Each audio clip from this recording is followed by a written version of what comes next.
Hello and welcome to the Manchester is Red podcast. My name is Steven Railston. I'm your host for this episode, and I'm joined by my colleague Samuel Luckhurst. We're recording on a Monday morning, less than 24 hours after Manchester United's defeat in the Manchester derby, 3-1 of course, at the Etihad in the Premier League. Samuel, you at the game, first of all, how are you?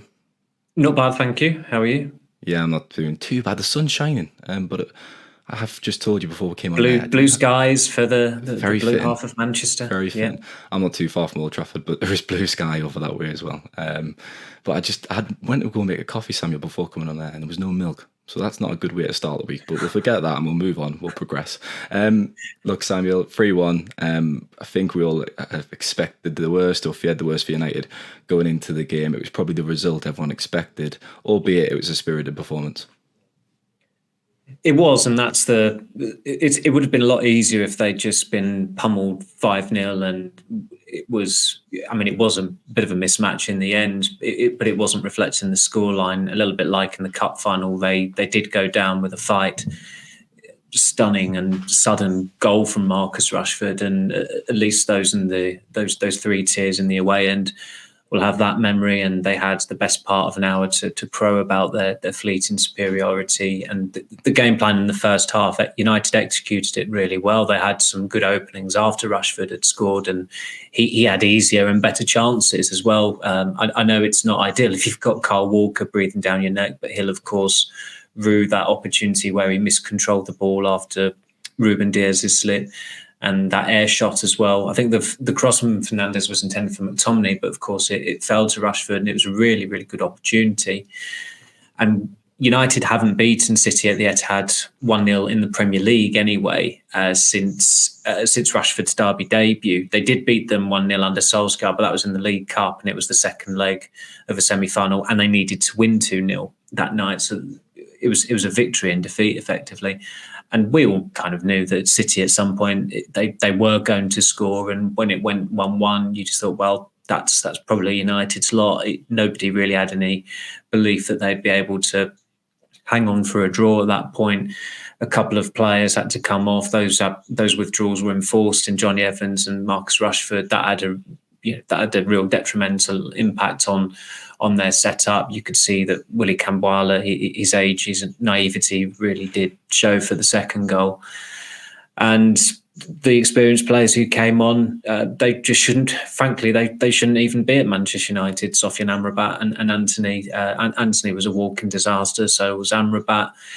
Looking at the starters yesterday, there was little wrong with them. They played as you'd expect them to play. It was obviously not completely flawless, and there were issues with Onana's goalkeeping with the second goal. And I thought up until that point he was excellent with the ball at his feet and with his shot stopping.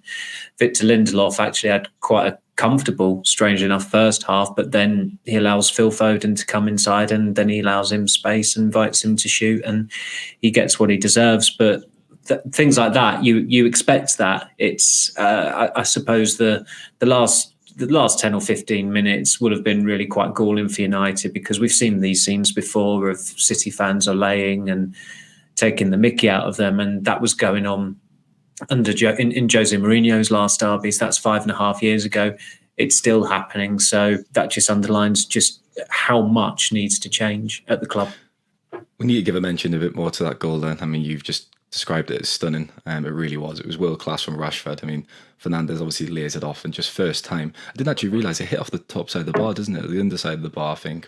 Which makes it better, of course, as well. It does. It's just such a beautiful goal. I mean, Rashford's had such a disappointing season. He's been in and out. We've discussed him at length on this podcast, and we've even talked about whether there'd be merit in selling him in the summer. But he's capable of these moments, isn't he? And that was just such a wonderful goal. And when you look at derby goals across the years, Samuel, the last 10, 15 years, 20 years, surely it's got to be among the greats in Manchester derby history.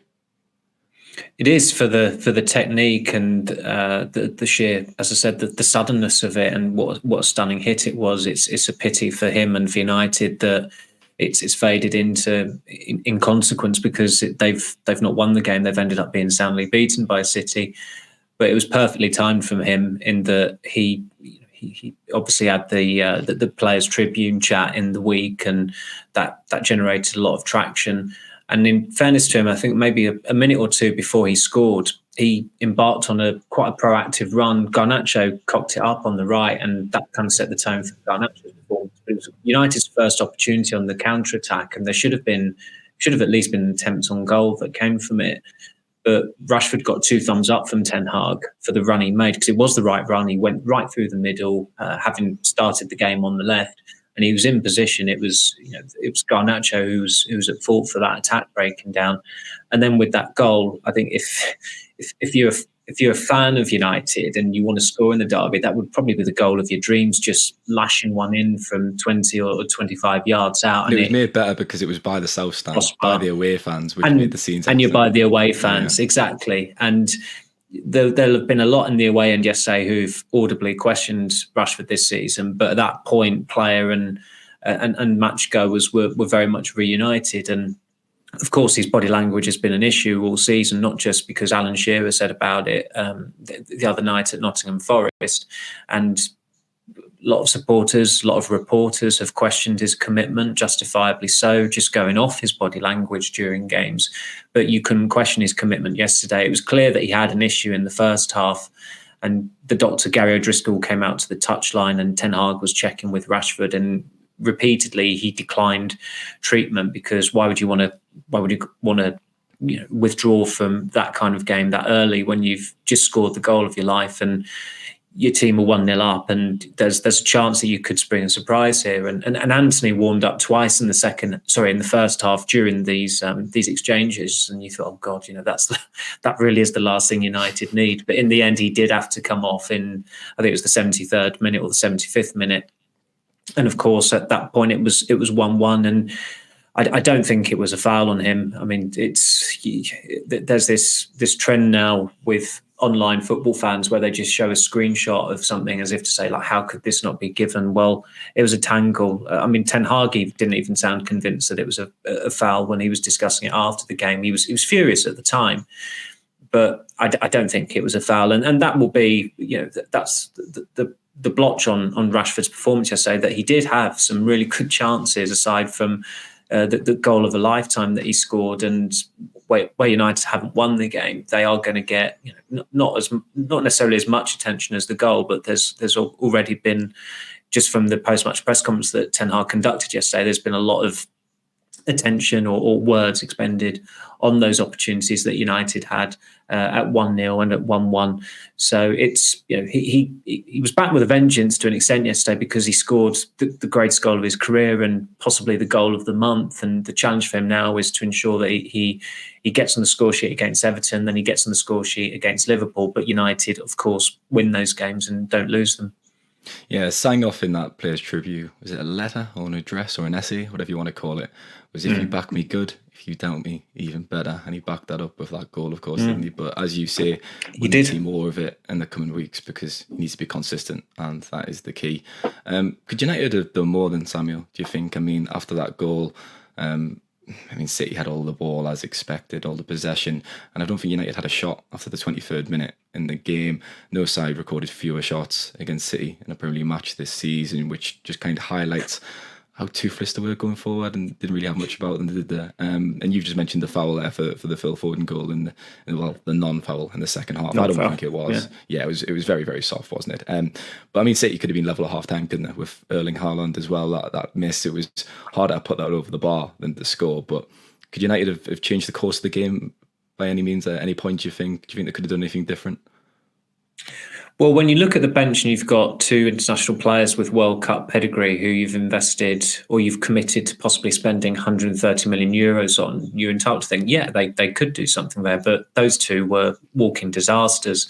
And that's where, as callow as that bench was in places, with the 2 lads who've never played a career game in football, and some other players who are just like token additions or inclusions rather, this is Ten Hag's squad. As depleted as United were, you can't be collapsing with 3 key injuries, and it was 3 key injuries. Nobody's going into that game lamenting the absence of Mason Mount or Tyrone Marshall, especially after he played last season, and maybe 1 or 2 others. Fair enough, if Maguire was fit or if Wan-Bissaka was fit, you've got possibly a more balanced and more robust back four, because I thought Johnny Evans was really good again, as he has been in a lot of games this season against high profile teams.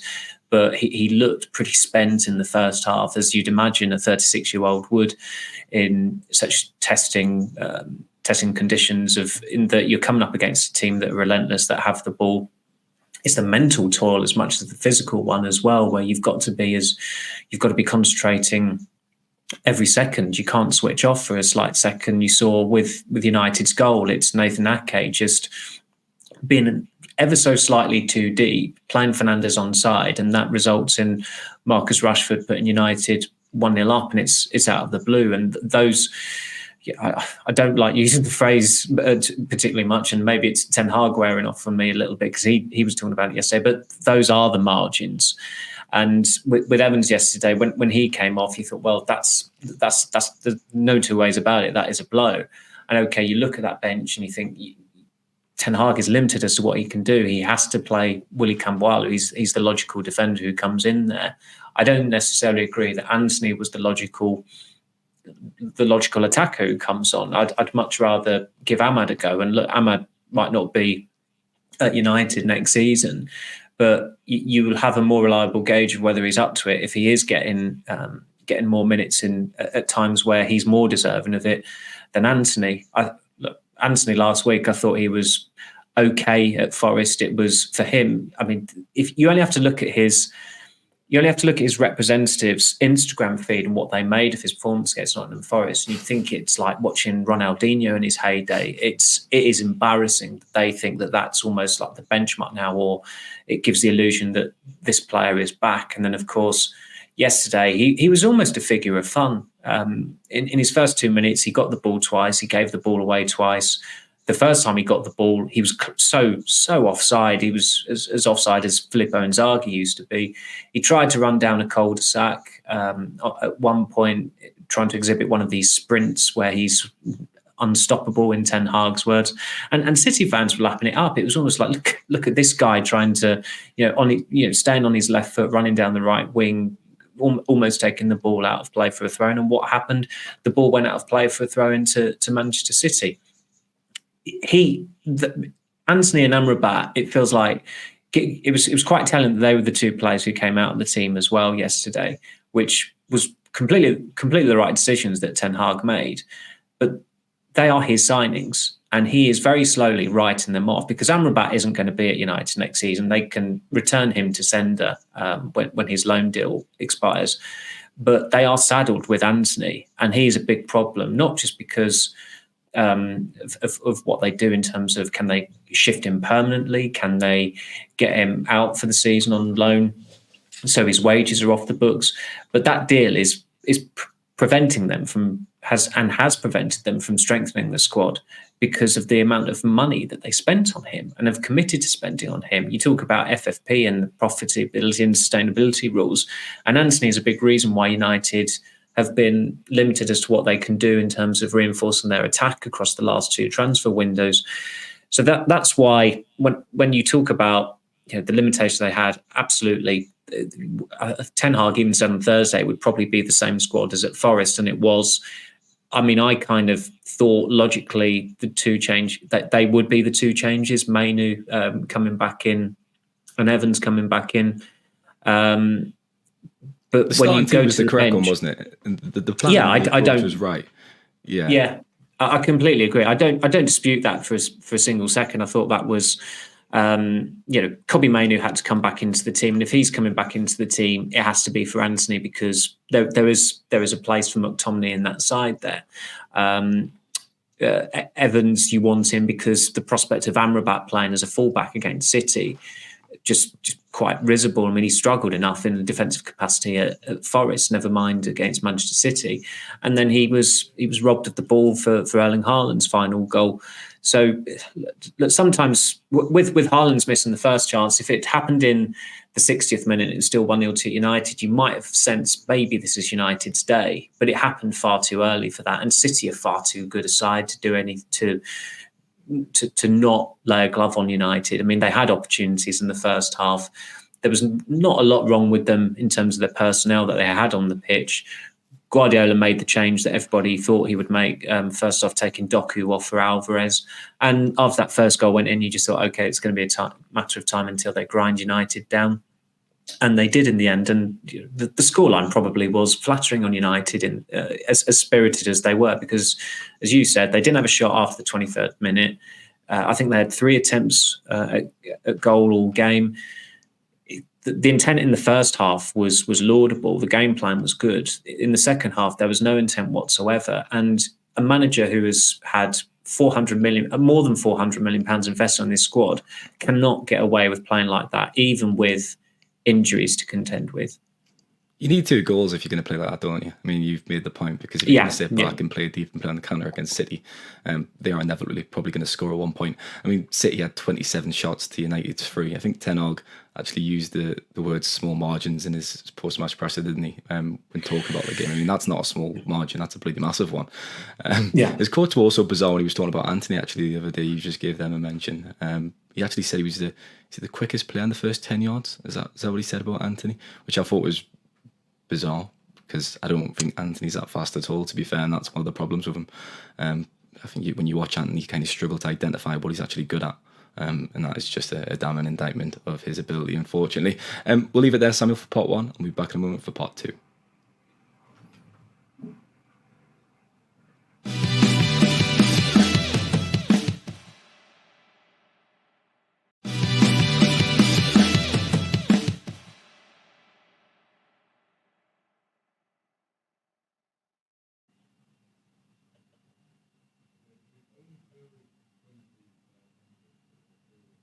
Welcome back to part 2 of the Manchester is Red podcast. Now, Samuel, we'll get into some individual performances, some positives and some negatives, I guess. We'll start with Andre Onana, who I thought had another decent game. You spoke to him in the mix zone at the City ground after the Nottingham Forest win last week on Wednesday night, obviously after the FA Cup game. And he spoke quite well, I thought. I spoke to him in the mix zone as well on the opening day of the season after the Wolves game. He's quite a good talker, and he's starting to back that up on the pitch now. We talked about that with Rashford, that he needs to do it on the pitch, not just talk, but it's slowly starting to come together for Onana, and he's making some key saves. But I think the crucial point is United are asking him to do too much, aren't they? I mean, no side has conceded, only Sheffield United has conceded more shots than United this season in the league, which if you're trying to help Onana out and help him record a few more clean sheets, you're not really doing a good job at it. But again, a few good saves. Crashed over for one of the Foden's goals, maybe, but I think all around it, an okay performance.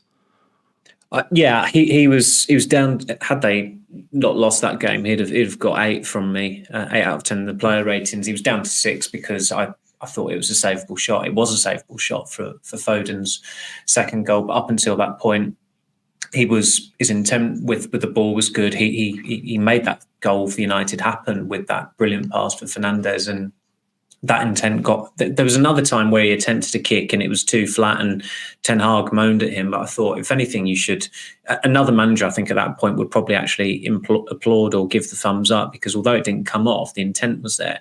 And that intent had got United ahead in the game. His shot stopping was good as well, as you said. I mean, there wasn't a one save where you'd say that was an outright great save, but there were good saves made, and it was up until Foden's second goal. It was a progressive afternoon for him, and he's been more okay over the last, certainly since the Wolves game. I think I don't think he was as good as some people thought he was at Aston Villa. I thought that performance was a little bit overrated, and that it wasn't to do with his shot stopping that day, but actually his kicking and his hesitancy about coming outside of his area, which wasn't a problem yesterday at all.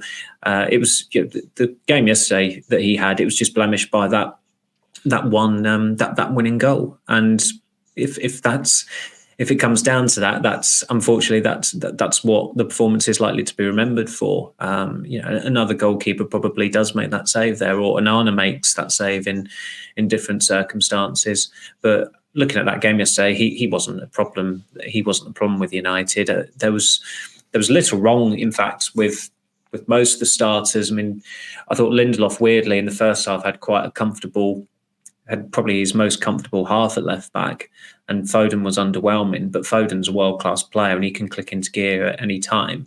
And he especially will if you then allow him to come inside and you invite him to shoot, and then he just hits a raking shot into the side of the net. And that's, I suppose that's what you're going to get with Lindelof to an extent, because he is an auxiliary left back, and he played there earlier in the season against City. It went quite badly. Didn't go as badly yesterday, but United still lost and conceded 3 goals. But they don't have an out-and-out left back, and that's not completely on the manager. That's partly on Luke Shaw's conditioning, his judgment. It's on the medical staff. It's on Tyrone Marshall, and what the hell was he doing to have to take such a long time, and he is taking such a long time to rehabilitate from a knee injury. And also the decision the club took to terminate Sergio Reguilón's loan early.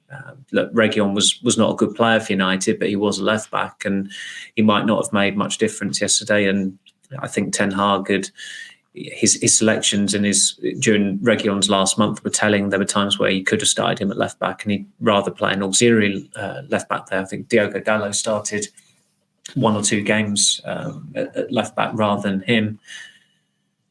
But it's just Groundhog Day, as I said earlier. Yeah, you keep coming back to the point. I just keep coming back to the point that I vividly remember City fans allaying and Raheem Sterling taking the mickey in the corner flag against United when it was Mourinho's last derby in November 2018, and the Sky Sports pundits afterwards, what they were saying then, it would have been identical yesterday, because United just can't get things right. They can't get recruitment right. They've not made the right appointments at a hierarchical level because of the Glazer family, and they've made mistakes with backing managers with the wrong players. And in the case of Ten Hag, his recruitment hit rate is dire, because they've gone off his say so more often than not, and they've not done enough due diligence. And already under him, he was brought in to oversee a rebuild of the squad, and before this rebuild can be finished, a new rebuild is required. And if a new rebuild is required, you have to have banked a lot of credit to be the manager to oversee that, and Ten Hag hasn't. I mean, the derbies have become depressingly predictable, haven't they, unfortunately, over the last 10 years or so. I mean, is it the positive of not moving forward, Samuel, is that change is coming, a new era is here with Sir Jim Ratcliffe's investment? Obviously, there was that knock off their perch comment, and as we say, keep on saying talk is cheap and actions actually need to happen. But there are better decisions being made at the hierarchy level of the club. I mean, Omar Barada, poacher from Manchester City, Dan Ashworth, sporting director. And it'll take a while for those decisions to actually be felt on the pitch and to have an influence. But that can only be a positive going forward, because when you look at Man City, the reason why they have been the dominant force is their infrastructure is world class, and it attracted the best manager in the world. And United are basically trying to follow their suit, follow their lead, and that should translate to results on the pitch and, in time, better results in the derby. Well, yes, ideally from United's perspective, but how long is that going to be? And as you say, Ratcliffe has talked a good game. He's now got to play a good game, and they've made some statements of intent already with the chief executive, with the intended sporting director, and Dan Ashworth. The next decision they have to take is the manager. And I'm struggling to make a case to keep Ten Hag. It's surely the only case to keep him at the moment, and it has been throughout the last 3 months or so, is 1, there's no alternatives, and 2, it made no sense sacking him during the season. And I feel when a manager is keeping his job on those reasons, he's obviously keeping it for the wrong reasons. Yeah, and I'm also not. I'm kind of like talking more about the summertime, or certainly May, where ideally United have to know by that point at the very latest if they're sticking with Ten Hag and he's going to be in the dugout in the second or third weekend of August for the start of the season, and that he's going to be there for pre-season. But what's compounding United's defeats is what Ten Hag is saying in press conferences after the games. Yesterday, he said he disputed the chasm between City and United, and he referred back to the cup final again last season, as he did, I think, during his pre-match press conference in the week. Now, yeah, the scoreline looked close on the scoreboard at Wembley, but it wasn't close on the pitch that day. You'd be deluded to suggest otherwise. City outplayed United. Do you think he's making such comments because he's coming across, a more positive tone than he should be, I think, after these defeats. But do you think he's doing it out of maybe because of the Samuel? uncertainty? No, or because he's trying to keep the dressing room and players these days with so what they're like when you come out and criticise them. I think fans would respect them more if you came out and just said, look, this was awful, wasn't good enough, etc. And that's the truth. But do you think that's an element of why he's making these comments? I don't think that was a performance yesterday where you'd expect a manager to come out and slate the players left, right, and centre because United have lost 3-1 in similar manner at City in recent memory. Again, going back to that last Mourinho derby, that ended up City 3, United 1, and it was quite similar yesterday. It's just the game plan, the reticence about United. As I said, the olaying from City fans in added time as well. Their sheer supremacy and how superior they were as well. But supporters aren't daft, and supporters more so than the players, I would argue, set the tone for a manager's approval ratings. Of course, the players, what they think of the manager, it matters immensely, and they have a huge say so in what happens with the manager. We saw that with David Moyes, we saw that with Van Gaal, we saw it with Mourinho, and we saw it with Solskjaer, and also Rangnick to a lesser extent, even though he was always going to see out the season. They weren't having Rangnick whatsoever, and that possibly contributed to him not sticking around in that consultancy role that had been tagged onto his remit. But yesterday Ten Hag cited 2 debatable moments. Those were his words, debatable, and then he didn't follow through with them. And there's a reason for that, because they weren't debatable. It wasn't a foul on Rashford by Kyle Walker. Ten Hag said himself he wouldn't even say it was a foul, and it certainly wasn't a foul by Edison on Alejandro Garnacho. Again, it seemed like the screenshot crowd were trying to give the illusion that was a foul. It wasn't. It was a brilliant piece of goalkeeping, and he even won the goal kick for it. And when Ten Hag is trying to suggest that there is not a big gap with Manchester City, he's not kidding anyone. He's only kidding himself. And as Si said yesterday in the press room afterwards, what Ratcliffe is saying about United and what Ten Hag is saying about United, they're not on the same page. I don't think they're even going off the same book. They sound completely different, and it's not down to one being being born in England and one being born in the Netherlands. It has nothing to do with that whatsoever. As you said, I think Ten Hag is being far too positive in defeat now. And he wasn't last season. He didn't used to be that positive in victory.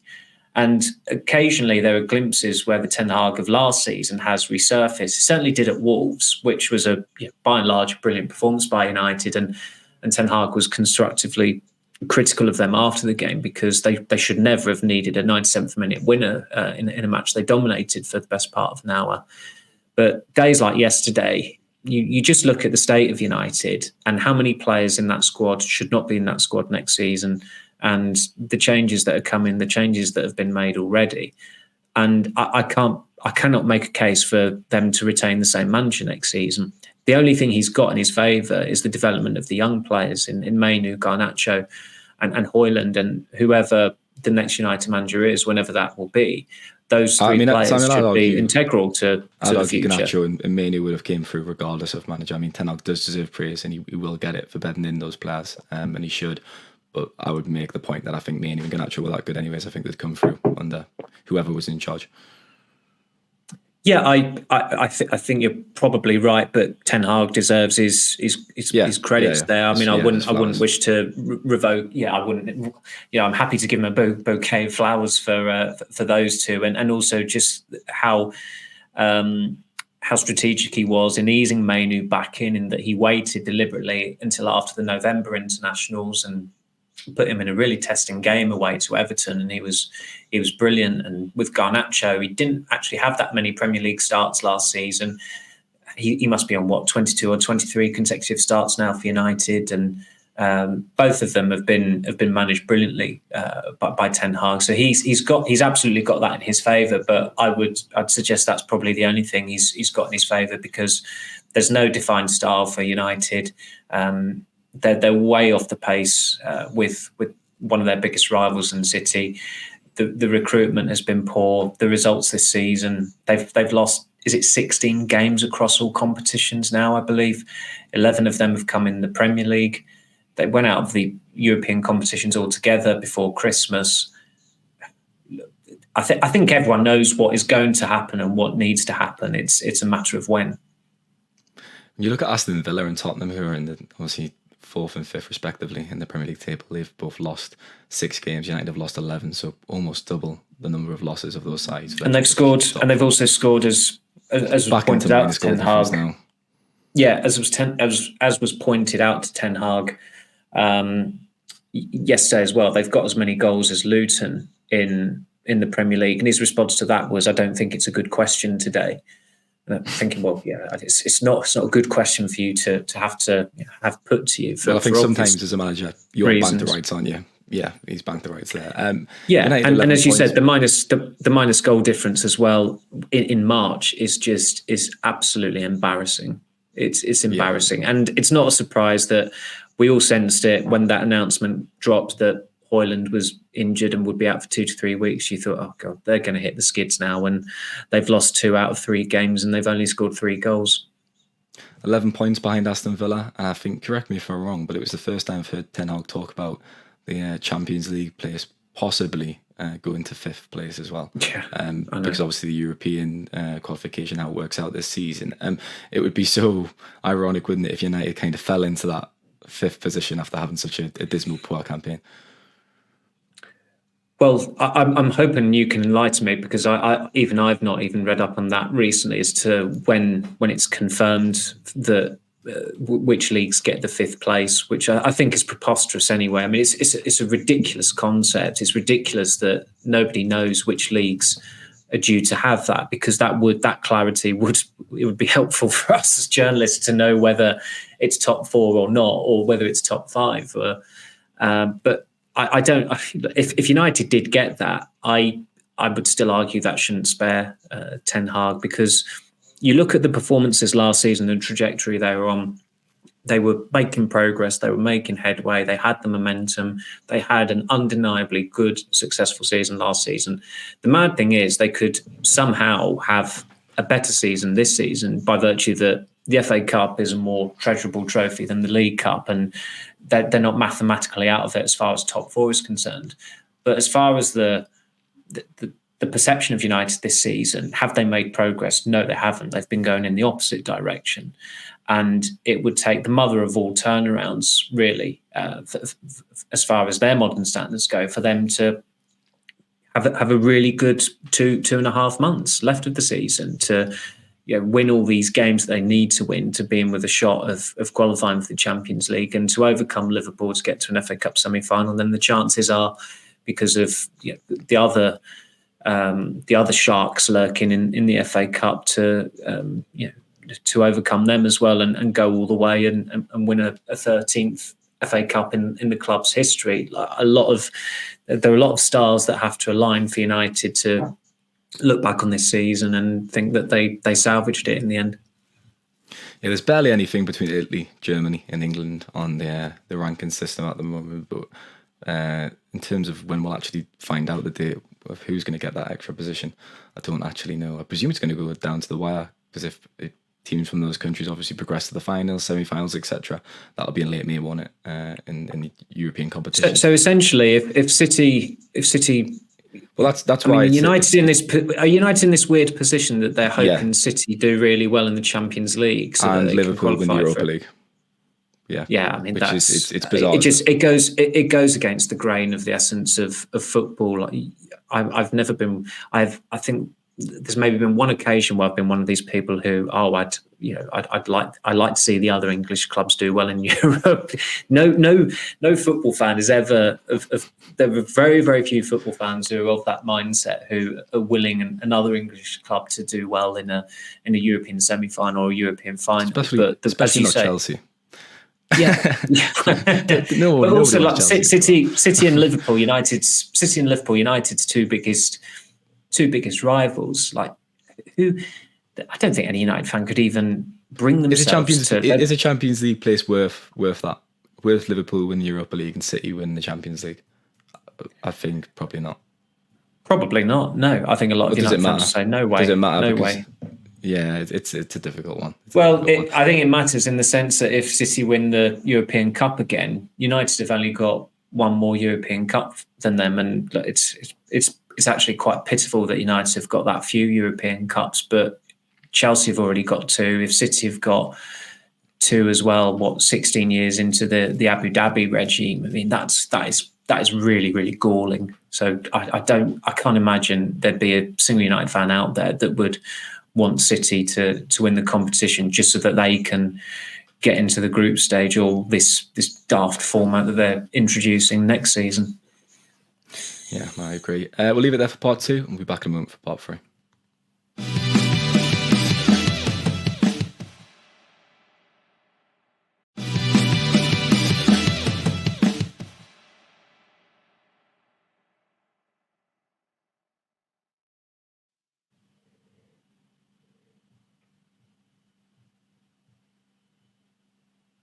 Welcome back to part 3 of the Manchester is Red podcast. Now, Samuel, in terms of what Sergio Ratcliffe and Ineos are going to think of this result, we kind of discussed it in the second part there, and you mentioned Sai's comment on how Ten Hag and Ratcliffe aren't singing from the same sheet. I mean, Sir Dave Brailsford was in the stands alongside Patrick Stewart and David Gill at the Etihad. What do you think they'll be thinking? And you've just kind of mentioned there is a decision to make on Ten Hag's future. Do you think that decision will already be made? Because it's not going to be a decision. That decision was never going to be based on a derby defeat or one performance. It's based on a lot of evidence over a lot of months, isn't it? It is, and their season's not going to be defined by losing twice to the best team in the world. And those were Ten Hag's last words of his press conference yesterday. He essentially said, "Don't forget, Man City are the best team in the world." And it's bad enough for United fans to hear a United manager say that, but that's the reality of it. The new power brokers must have an idea of what they're going to do, and it's an established fact. So I reported it last week, others have reported it, that there are managers of interest to them that they're considering to replace Ten Hag. If, say, that wasn't the case, and say they would just continue with Ten Hag, not giving a single second's thought to another manager coming in, they shouldn't be running the football club, because you've got to always have a backup plan. You've got to have a contingency plan for the worst case scenario. And that was what exposed them with Solskjaer, because they gave him a new contract in the summer of 2021. When it came to the point where they realised in October, after the 5-0 thrashing by Liverpool, that he was done and that he had to go, they had no succession plan. They didn't know what to do. And that's not a way to run a football club. So they were exposed, and they had to endure 4 more weeks. At least there was an international break during it, but they had to endure 4 more weeks of being outclassed by City at Old Trafford, which obviously happens pretty much every season, it feels like. And the 4-1 debacle at Watford, where, okay, there were 2 added time goals, but that first half that day was an absolute horror show. It's easily forgotten that although United did almost claw it back in the second half through the inspiration of Donny van der Beek of all people, they were absolutely dreadful in that first half. And Solskjaer said recently in another one of his media appearances that he pretty much knew at half-time that he was done for. But the reason why his sacking was delayed was because they had no succession plan. And you'd had Rich Darnold in March of that year describing the phenomenal success that Solskjaer had brought to United when he'd brought 0 success. He didn't win anything. So it's very, in a way, if you're running a football club, it's easy to be prepared for manager sacking, because you should always be prepared for the worst possible outcome. And if as I said, it's been written already, Ineos are looking at alternatives. I think the dilemma at this point is that when United have previously sacked managers, there have been obvious candidates, or there has been an obvious candidate. I certainly remember when Moyes was sacked.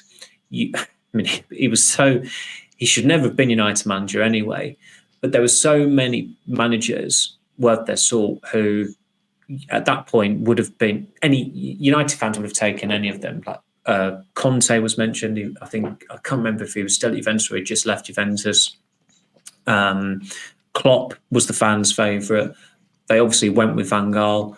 I probably think I'm probably overlooking one or two others, but it felt like Carlo Ancelotti, because there was a bit of uncertainty about his position at Real Madrid ahead of the Champions League final. But then in the end, they won that and he stayed. So those were four elite names. When Van Gaal, of course, was sacked, everyone knew that it was going to be Mourinho. When Mourinho was sacked, the assumption was that, okay, it's time to turn to Pochettino. When they sacked Solskjaer, there were a few names kicking around, but Pochettino was the main one. And then, of course, Ten Hag came into the conversation and it was down between those two. On this occasion, I cannot settle on one outstanding candidate who's attainable for United to bring in, who I could see them bringing in as well. Because it's horrible. I'll just read out the list of the managers linked to United then, Samuel, because it makes a pretty harrowing reading. Graham Potter, Inzaghi, Amaron, is that how I pronounce his name? Sporting Lisbon manager, Portuguese, of course. Thomas Tuchel, Zinedine Zidane, Julian Lopetegui, Roberto De Zerbi, Hansi Flick, and Gareth Southgate. Pretty grim reading. And you're just, for anyone who can't see, obviously listening on audio platforms, Samuel's just had a little smirk there. I think it's Gareth Southgate's name at the end of that list. Yeah, it's nothing against him at all, but he certainly can't be United manager.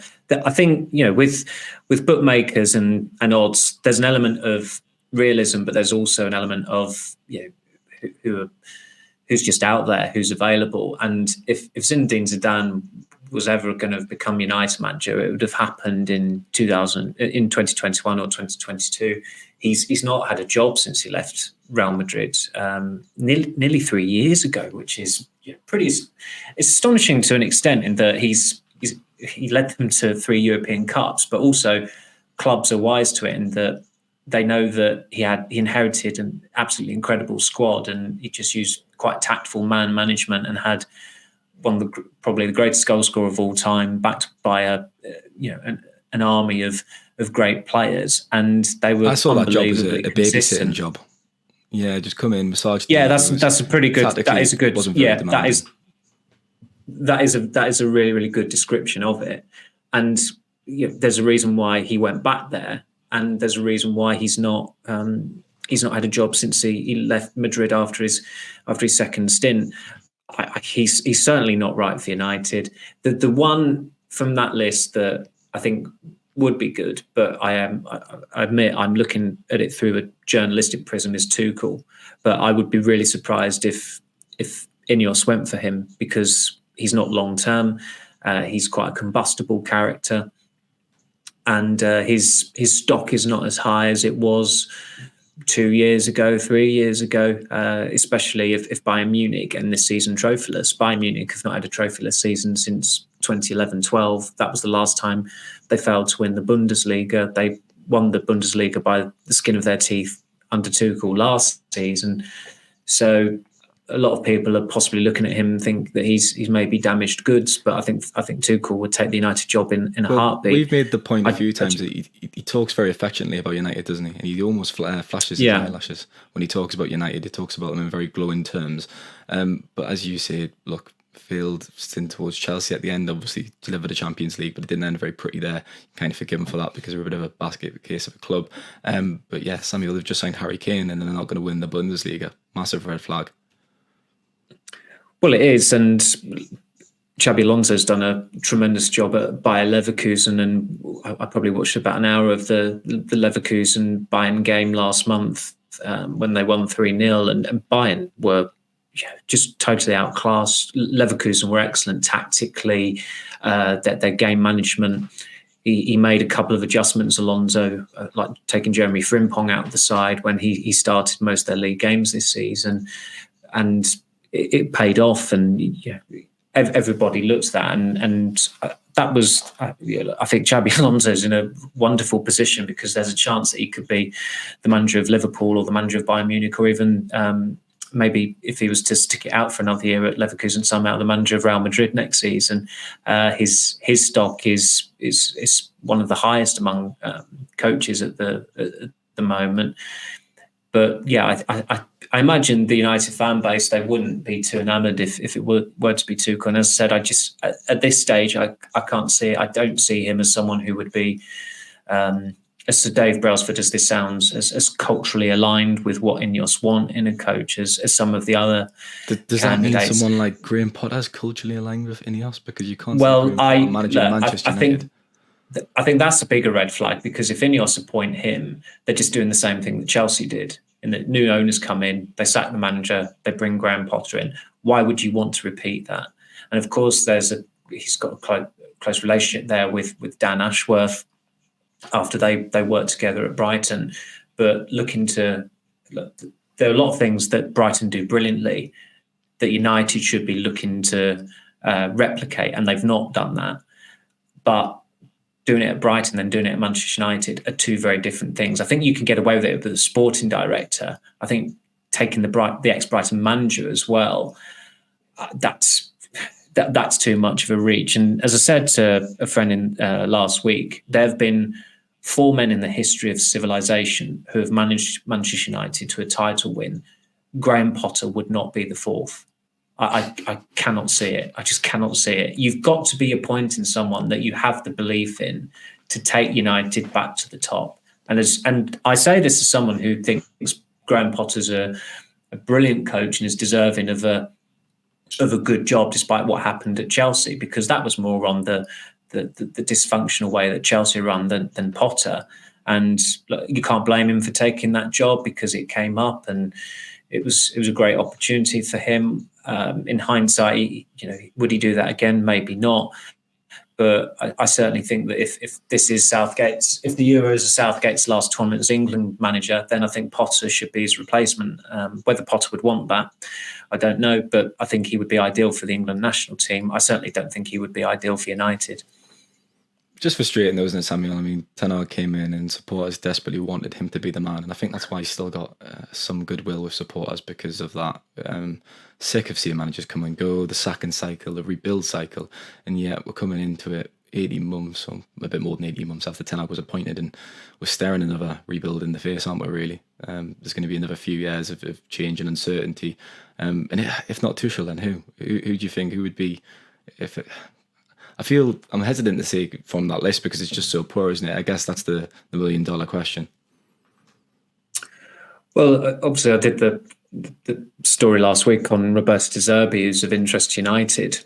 But you look at Brighton's form this season and they oscillate from brilliant wins to dreadful defeats. From what you've made about Graham Potter, Brighton manager to United? I think in fairness to De Zerbi, he did make Brighton better last season, and he took Brighton to greater heights. And there's a possibility there that they'll do something in the Europa League as well, which will be interesting to see how that plays out. I mean, there's a prospect that Brighton could qualify for the Champions League next season, of course, if they were to win the Europa League. Although there's quite intense competition in the last 16, and I think that some of these tactical innovations as well are quite striking, like the use of Moises Caicedo as a right back last season was a masterclass. Their win at Arsenal in May, was it?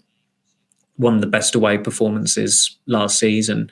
But I can't remember if that came before or after they got thumped. Was it 4-1 or 5-1 at home to Everton, who just about staved off relegation on the final day? And they're a very erratic side. And you look at how he's handled the goalkeeper situation there this season, in that they signed Bart Verbruggen, but he's rotated him quite heavily with Jason Steele, to the point that neither are convincing when they're in goal now for Brighton. I hear they do get thumped quite often. Rotating goalkeepers. Yeah, you can't rotate. I completely agree with you. It doesn't benefit anybody whatsoever. And look, I don't think it's necessarily unfair to say that their season possibly peaked when they battered United 3-1 all the way back in September. I think that nobody was surprised by that result that day. But Brighton are 9th now, and this is a season where, it was always going to be very, very difficult for them with European football factored into their calendar, for them to kick on and to finish higher than they did last season, and look, they could still win a trophy. They went out the FA Cup last week and went out with a bit of a whimper, frankly, as well. They had 2 defeats last week away to Wolves and Fulham.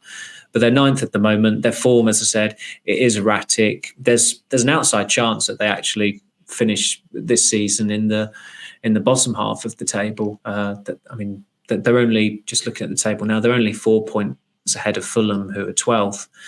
So it's not panic stations by any means for Brighton. I imagine, given how well run a club they are, they'll have kind of anticipated this. But De Zerbi does seem like a man in a hurry, and look, there's a reason why he's admired by City. There's some chatter around him possibly being a contender to replace Klopp at Liverpool. So if you're turning heads at the three big Northwest clubs in England, then you must be doing something right, despite the form book this season. I thought they'd actually lost more games than the 8 games they've lost, but that's I think it's probably more because when they do lose, they seem to lose quite spectacularly. They're inconsistent. So that's on brand with Manchester United, isn't it, Samuel? You could see that happening. We'll end by... I'm going to ask you about... I don't know if you saw them, Jean-Claude Blanc's comments about the stadium. They were in a French newspaper on Sunday morning, so they've kind of got under the radar because obviously it was Derby Day. But he basically said, we must have the courage to invest in infrastructure rather than in players. This creates additional income, which allows reinvestment in talent. Now, I just thought it was really interesting because Ratcliffe said the priority will be performance and on-field, and that kind of differs away from those comments. Do we believe what comes out of the horse's mouth, or does it just show you that there is a few different elements to each case? I think there's maybe a little bit of nuance to his answer, and I'm sure they're on the same page. I mean, there's a reason why Ratcliffe has added him to the football board, and why Jean-Claude Blanc works for Ineos as well, having previously been at Juventus and Paris Saint-Germain. But I think when he describes, I mean, of course, he will have conducted this interview in French as well. So with translations, although it's a completely accurate translation, there are cultural differences in the way certain words come across and the meaning behind them. But I think in essence, when he's talking about investing in the infrastructure, you look at City's infrastructure and with the academy, okay, they don't produce as many players to go into the first team as United, but they do use it as a cash cow. And we've talked about this ad nauseum about how United have never done that. They've been bad at selling players for a long, long time anyway, going all the way back to Ferguson's time. But with the academy players, they've got to, the cachet of being an academy player at Manchester United, that should generate income when it's decided that player is not going to have a pathway to the first team and he's not good enough. So it's in their best interest to ensure that they get really good loan moves so that you can sell them at quite a substantial profit, as City have done with a lot of players who were never ever going to get into their first team. A lot of them have, of course, gone to Southampton. Gavin Bazunu, Romeo Lavia, of course, went there. A few others have gone there. James Trafford is the best example from my perspective, because they got £20 million for him. And that was the overall fee United negotiated for Dean Henderson, who is an England international, who was very briefly United number one, who was Premier League proven. James Trafford was playing in League One for Bolton last season, yet he commanded effectively the same fee as a far more established goalkeeper who maybe 2 years ago you'd have been saying that his worth was around £40 million at that point, Dean Henderson, or maybe 2 or 3 years ago anyway. And I think that's got to be, when Blanc is talking about infrastructure, I suspect that's on his mind. But of course, when he said you can't just invest in players, you've got to invest in players. There's no two ways about it. And everyone who works in the football industry, whether you work at a club, whether you're a journalist, whether you're a fan going to a game, not necessarily working it, everyone knows that recruitment is pretty much the be all and end all. That will define success. Without those players recruited, you don't have the success. If Liverpool hadn't signed Virgil van Dijk or Mohamed Salah, they don't have the success they've had. Same with City and all the brilliant players they've signed. It's a very, very obvious statement to make. So I I suspect he's maybe suggesting that it's not just chucking money at the problem and hoping that it's going to stick, because that's not worked for United, and they've done that almost every summer since Ferguson retired in 2013. And yeah, they've got to probably be more principled in terms of negotiations, and certainly do more due diligence with recruitment. As I said in the piece this morning, the circumstances surrounding Amrabat's signing were so troubling.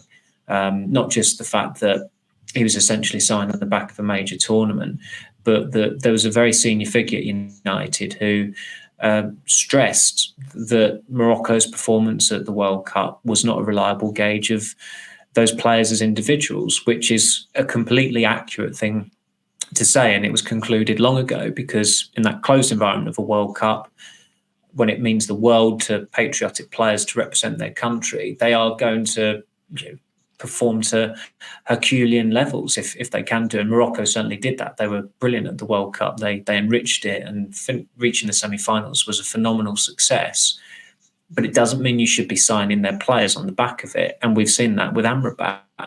And yet, even though this very well-placed figure at United expressed those misgivings, United still went ahead and signed him 7 months later. Samuel, you tackled Mbappe. Come on, what's wrong with you? See, this reminds me. I remember when you said that back in 2015, when Sergio Ramos was leading United a merry dance, and there was this. It seemed like they were going to sign Ramos or Nicolas Otamendi. And Nicolas Otamendi had a lot of cheerleaders online, because there was a clip of him tackling Lionel Messi for Valencia when Messi was at Barcelona. And so, with a contingent of online fans, it seems like, although a lot has changed regarding social media and the way of the world, also not a lot has changed with them. I think if you clipped us up 5-a-side, even us we'd look like brilliant players, wouldn't we? So that just shows you what edited footage can do. Thank you very much for your time, Samuel. It does. Thank you, Stephen. And thanks to listeners as usual. I believe we'll be back in the midweek usual slot. So Wednesday there will be an episode, and then later in the week on Friday to look ahead to the Everton game on Saturday afternoon. So take care and have a great week.